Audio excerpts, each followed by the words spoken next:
La ortodoxia significa una gloria dada a Dios que es sana, que es limpia. Es decir, un entendimiento de Dios correcto. La ortopraxis significa una práctica de la vida correcta. ¿No? Pero no se puede tener una práctica correcta si no se tiene un fundamento, ¿no?, que nos indique que es lo correcto. Y nuestros sentimientos, es decir, el asiento de nuestro corazón, lo que es nuestra persona, no puede estar bien situado, ¿no?, si no tiene un entendimiento correcto de Dios.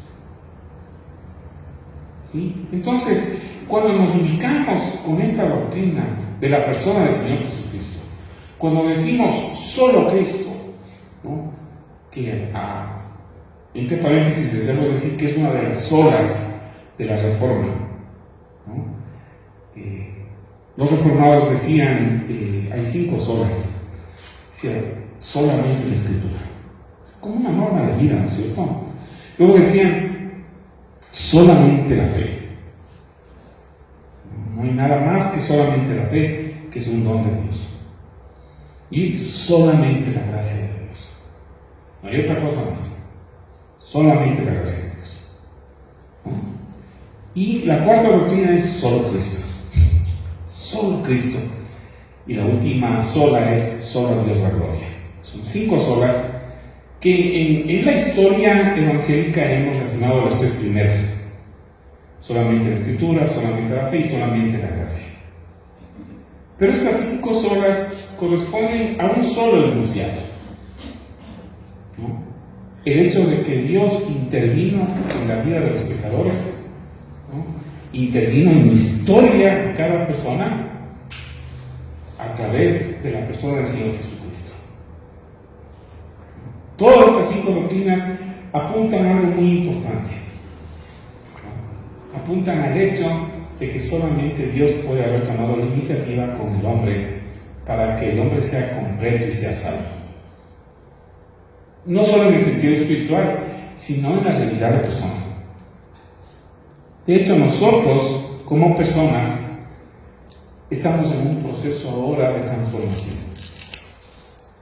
En términos declarativos, ¿no?, en términos de la condición y la posición que tenemos delante de Dios, ¿no?, hay una salvación completa hasta el final, ya con la glorificación y todo, porque lo que Dios hace, lo hace de principio a fin, y una perspectiva eterna. Los que son tomados por el Señor antes de la fundación del mundo también son glorificados en el mundo nuevo. Pero en esos intervalos de nuestra historia, de nuestro estar continuado como humanos, sujetos al tiempo y al espacio, desarrollamos el proceso de encontrarnos con el Evangelio, de confesar a Cristo, de entregar nuestra vida al Señor y de recibir esa salvación en términos del día, del momento. Y luego un proceso de transformación que es momento a momento y día a día, en el cual vemos involucrado ese accionar del Espíritu Santo en nuestra vida, ¿no? Eso lo vivimos porque estamos sujetos al tiempo y al espacio, hasta que venga Cristo. Pero Dios, que tiene una perspectiva eterna, ¿no?, y que no cambia y no se mueve, para Él es lo mismo el pasado, el presente o el futuro. Y todo lo que hace en función eterna y perfecta. Pero para el entendimiento de nosotros, para el estar continuado que tenemos, para el presente que vivimos, necesitamos entender el porqué. ¿Cómo se da nuestra salvación? ¿Y qué es lo que representa solo Cristo, ¿cierto?, en nuestra vida y en esa extensión maravillosa de la gracia de Dios que interviene en nuestra vida?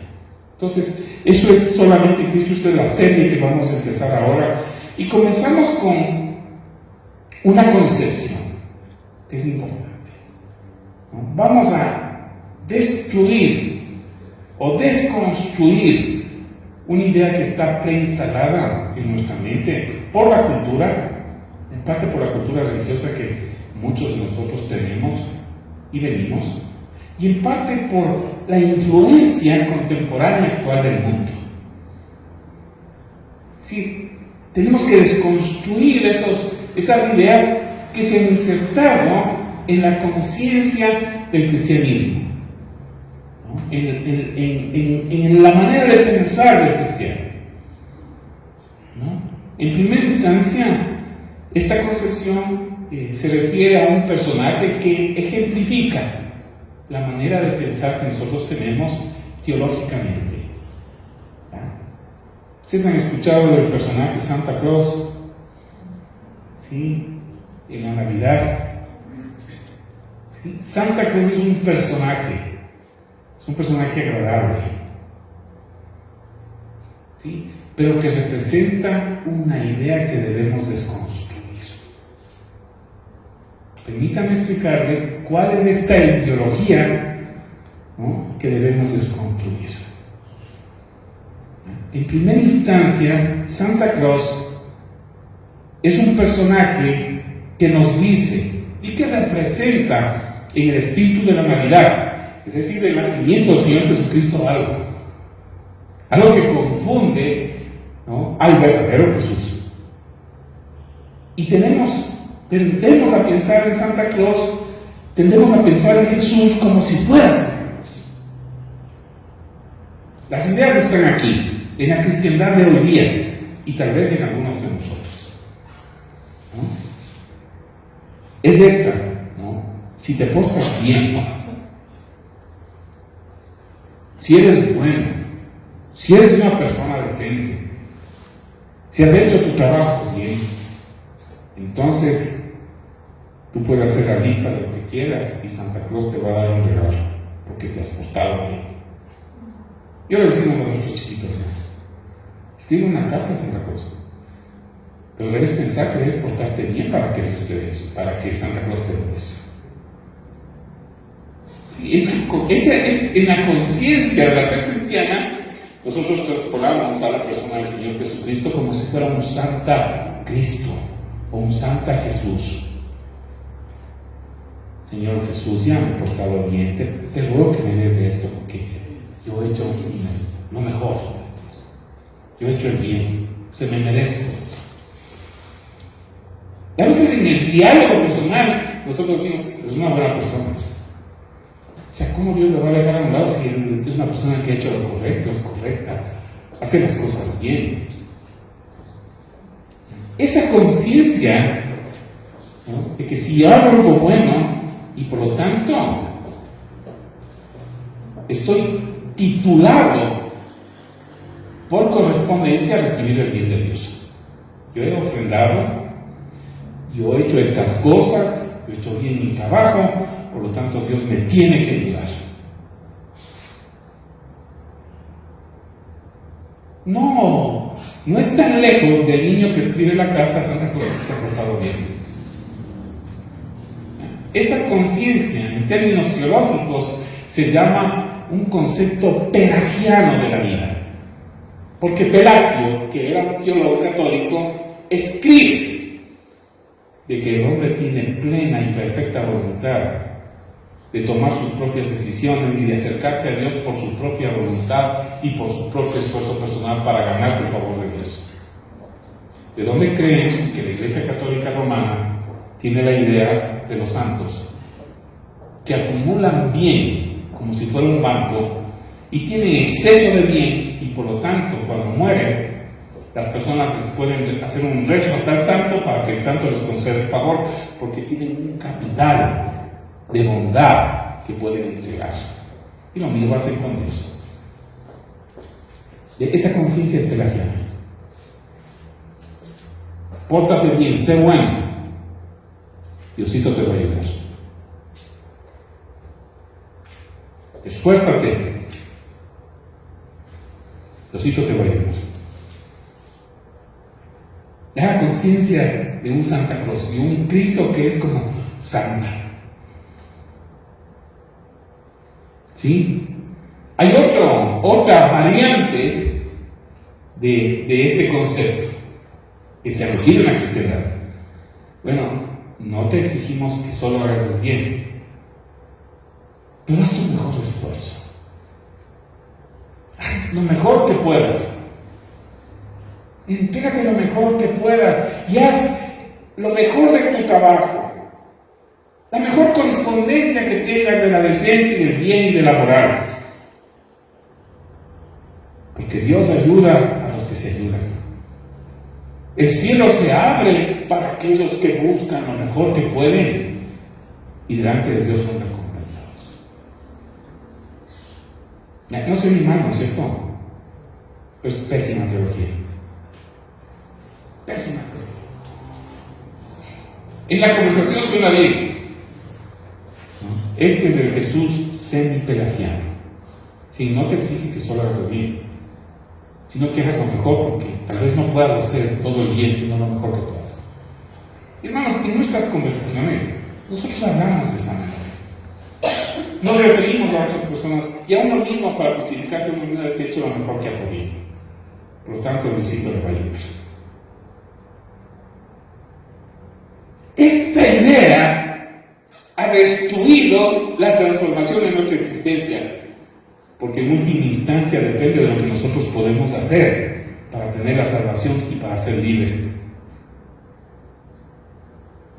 Pero bueno, déjenme decirles una tercera posición de este concepto de Santa Claus, que permea el cristianismo. ¿Sí? Ya no solamente es que hagas el bien o que hagas lo mejor posible, sino que no importa si la historia de Jesús en la Navidad es verdadera. A lo mejor solo fue un personaje, fue una idea nada más. Es una historia, es un mito. Hay que desmitificar la Biblia. Hay que darle el sentido más real de la existencia. Entonces no importa si esta historia es real. No importa si las escrituras son verdaderas, ¿no? Inerrantes. Porque a lo mejor contienen error. A lo mejor es un mito que hay que desmitificar. A lo mejor los ángeles no parecieron a los pastores. Es pura exaltación del escritor. A lo mejor él fue lo que puso, no fue el Espíritu Santo, sino él. Hay que ver cómo el autor que hizo. Esto conlleva algo importante. No importa. No importa que la historia de Navidad sea verdadera. Lo importante es que guardes el espíritu de la Navidad. ¿Sí? No importa que no hayas podido hacer nada, pero tienes el espíritu del bien, de la bondad de la Navidad. Esto conduce a una manera de pensar bien distorsionada, hermanos. El Jesús místico, la Navidad mística. O sea, no importa que no sea historia, no sea un personaje real. Lo importante es pensar en el espíritu que contiene la Navidad. Es por eso que las personas pueden vivir de un sincretismo. El sincretismo es mezclar dos concepciones, ¿no? Y de esa concepción hacer una síntesis, un producto de algo. ¿Por qué creen ustedes que las religiones orientales pueden estar con cualquier tipo de fe? Porque cogen lo mejor de lo que escuchan, porque todo es un todo. No importa la correspondencia histórica, sino el espíritu que representa. Suena bien, ¿no? Y de hecho nosotros a veces hablamos, hermanos, al menos tenemos un buen espíritu. Bueno, estas tres condiciones reflejan una condición de una cristología, ¿no?, de Santa Cruz. Todo depende del esfuerzo humano. Todo depende de lo mejor que nosotros podamos dar y en última instancia todo depende del espíritu que tengamos. Es decir, pensamientos que tengamos todo bien, no pasa nada. Pero esto ha causado una terrible desventaja en las personas que han confesado al Señor Jesucristo. Porque es un conocimiento manchado, ¿no?, por un pensamiento mundano. No es teológico. Es puramente humano, porque descansa en lo que el hombre puede hacer. Hermanos, permítanme decirles que esta concepción de la Navidad no es para tener regalos o favores del Señor. No es para tener mayor comodidad No es para tener el poder en nuestra boca para declarar victoria, bendición material solamente porque lo decimos, como si fuera magia. No es para vivir una vida más placentera. Porque al final, la fiesta de Navidad es correspondiente a tener una linda cena, lo cual me parece bien, tener luces, colores, porque tenemos alegría en nuestro corazón.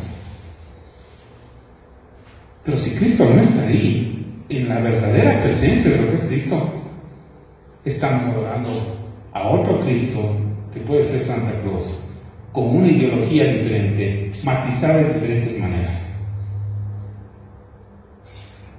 Y es la percepción de nuestra vida, porque no alcanzamos a ser agradecidos por la gracia que hemos recibido.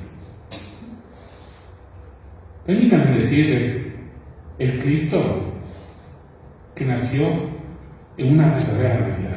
Permítanme ver el contraste que es este Cristo que se encarnó.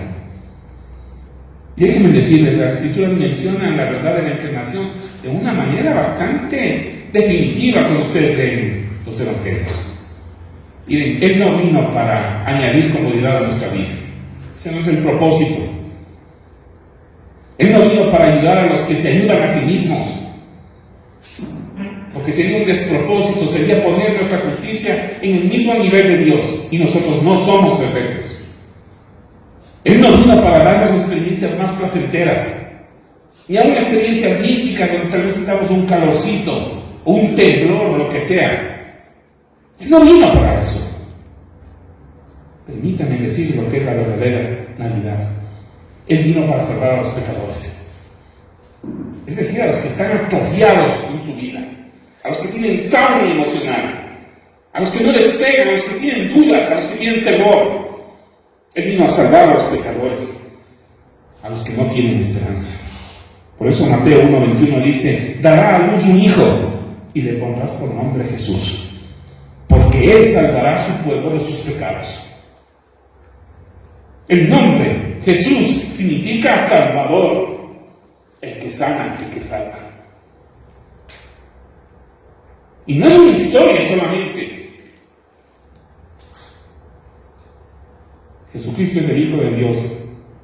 Y María, sin necesidad que haya una unión sexual, fue concebida por el Espíritu Santo. Se encarna en María. Y vino, hermanos, para salvar a los pecadores, pero primero lo que tuvo que hacer es destruir las obras del diablo, nuestro antagonista, el que quiere destruir nuestra vida. Este personaje que es real en la realidad que nosotros vivimos. Dice en 1 Juan 3:8: el Hijo de Dios fue enviado precisamente para destruir las obras del diablo.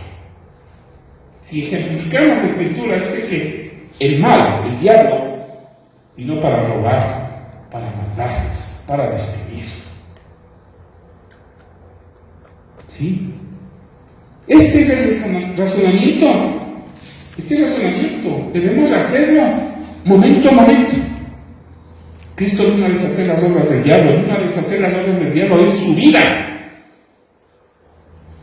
¿Qué es lo que ha hecho el diablo en su vida?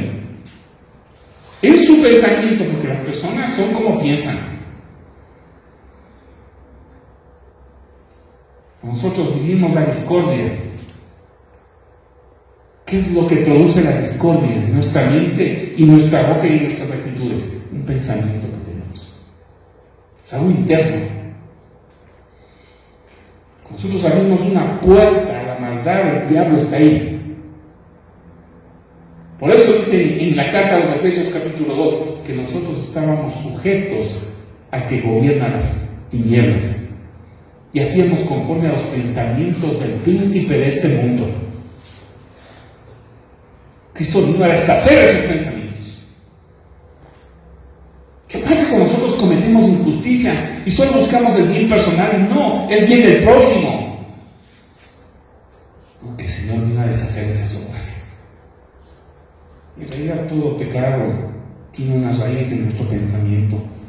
y esos pensamientos están gobernados por el diablo. Jesucristo vino a salvar a los pecadores, a darnos una nueva vida. Hermanos, en esa posición nosotros no teníamos ni fuerzas para liberarnos a nosotros mismos, pues estábamos muertos en delitos y pecados. ¿Cómo un muerto puede tener una actitud de vida? Sino primero vive para poder tener una acción de vida. Cristo vino para darnos vida. Y en esto, ¿no es cierto?, en este urdimbre de la historia de la Navidad, de la encarnación de Jesucristo, vemos la realidad. Es una historia de conflicto, es una historia de dificultad. Fue extremadamente difícil para María y para José, empujados por un edicto del gobierno romano de aquel tiempo. Una mujer embarazada, montada en un asno, un burro, caminando por un lugar rocoso a punto de dar a luz, durmiendo a la intemperie, sin los medios necesarios para tener un lugar, ¿no es cierto?, donde guarecer. Y le toman los dolores de parto. Ustedes han visto aquí, hay doctores. ¿Cómo es una parturienta?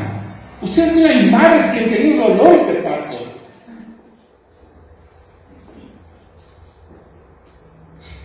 Y no encuentran lugar donde guarecer. Sin alguien que le ayude a dar a luz. O sea, puede imaginarse a un José viéndole a María que va a dar a luz y no tiene un lugar donde ayudarle a dar a luz.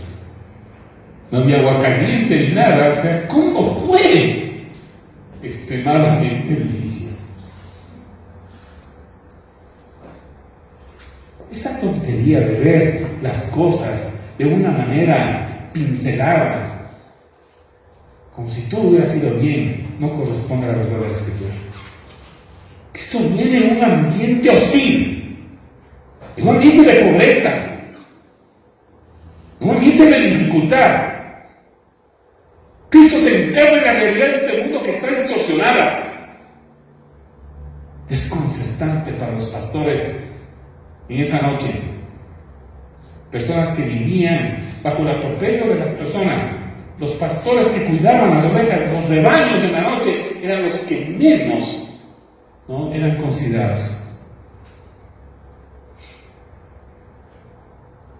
Terriblemente difícil, ¿no?, ver la manifestación de ángeles y con el temor de que las ovejitas se pierdan. Ahí se encuentra el ángel con los pastores. Estas son grandes nuevas para ustedes, los más desposeídos. En Belén ha nacido el Salvador. Vayan a adorar. Como iban a adorar, tenían que cuidar las ovejas y era responsabilidad de ellos. Tienen que tomar una decisión difícil. O sea, ¿y ahora quién cuida las ovejas? ¿Cómo hago? Es la misma cosa que pasa con los creyentes. Cristo viene a nuestro corazón y tenemos que dejar cosas. Trabajos, dificultades. O sea, tengo que adorar a mi Dios. ¿Y ahora quién se encarga de esto? Desconcertante. Complicada para los sabios malos. Son personas que vienen de otras latitudes, de otros países, que ven la llegada de un Salvador, que caminan por lugares de peligros, que dejan a su familia en el lugar donde viven, y por el Espíritu que Dios le da, les revela que Él es el Salvador, y llevan presentes a costa de su propia vida, dejando a su familia a un lado, con peligros, con presiones, gobernantes como Herodes.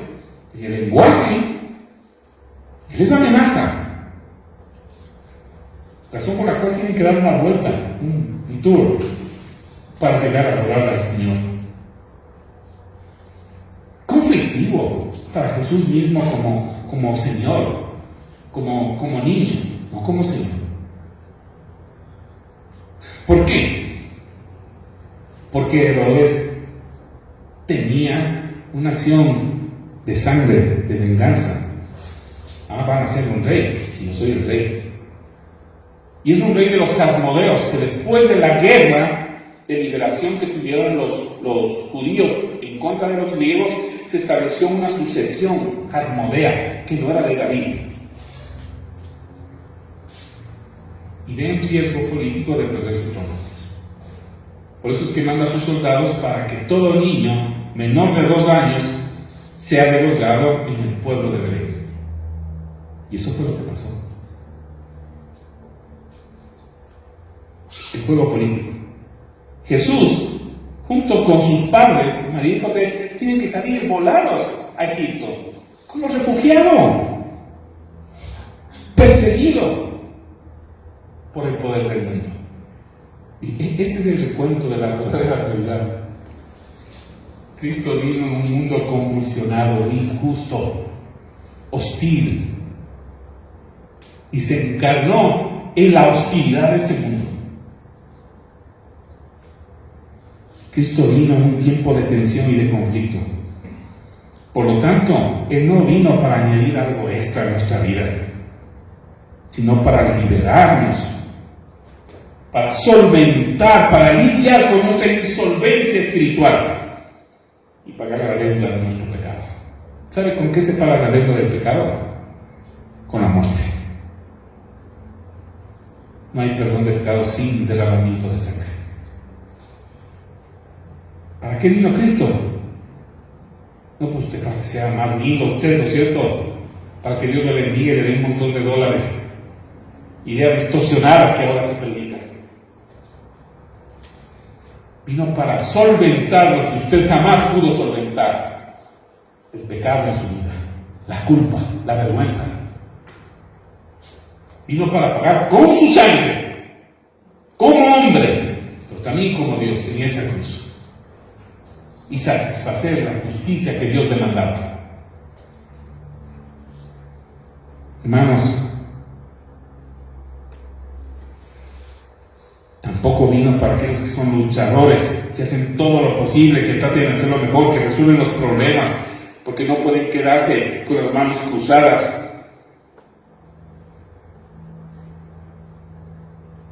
Pero que saben muy bien que aunque hagan lo que hagan, sus obras son trapos de inmundicia. Y bien dice Isaías, si todos somos como gente impura, nuestros actos de justicia son como trapos de inmundicia. Todos nos marchitamos como hojas, nuestras iniquidades nos arrastran como el viento. Usted puede hacer lo que quiera en sus propias manos que no alcanzan para satisfacer la demanda de justicia de Dios. Permítanme hacer un comentario porque a veces uno puede ser malentendido. En la fe reformada, en la fe bíblica de las Escrituras, no es que las buenas obras o el buen comportamiento, la decencia, están anulados y que no se deben hacer. Pero es el concepto que nosotros tenemos delante de Dios para ganarnos su favor que está mal. Es decir, ninguna persona puede obtener su salvación o la bendición de Dios porque hace cositas buenas. Porque no somos comparables con Dios. Nadie puede. Una persona puede cumplir toda la ley de Dios, pero si falla en un punto, en una coma, es culpable de toda la ley. Porque lo que Dios demanda es perfección. Las buenas obras en la vida del creyente, como comentario, tienen que ver por el amor que nosotros tenemos hacia Dios. Por la gratitud que abrigamos en nuestro corazón, no por la obligación, por el hecho de que si yo hago esto, Dios está exigido a devolverme el bien que le he hecho. ¿De dónde?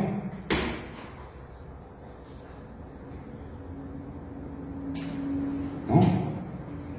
Es decir, las buenas obras no son la causa por las que Dios les bendice, sino la consecuencia del hecho de que Dios les ha bendecido con un sacrificio perfecto que no está condicionado a lo que ustedes son, sino solamente a Dios de su justicia, de que derramó gracia por los pecadores y misericordia por las personas que no tienen.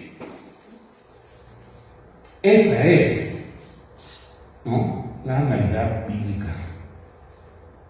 ¿Se dan cuenta, hermanos? Esa es la verdadera Navidad. Ahora, ¿qué tiene que ver con nuestra Navidad hoy día? ¿Cuál es la implicación de esto? Muchísimo, hermanos, muchísimo. Porque conociendo la verdad de las Escrituras, nosotros como creyentes rescatados debemos aprender a vivir como personas libres, revestidos de una dignidad que solo Jesús nos puede arreglar. Si usted llegó al conocimiento de la verdad, llegó porque Cristo intervino en su vida, porque Dios intervino en su vida, porque le rescató del imperio de las tinieblas y le dio un nuevo entendimiento. Y usted, en ese nuevo entendimiento, tiene dignidad, la dignidad de Cristo, de ser una persona nacida de nuevo, nacida por el Espíritu de Dios, con un pensamiento diferente. Por lo tanto, usted no puede permitir que la corriente del mundo, ¿no es cierto?, manipule su vida. No.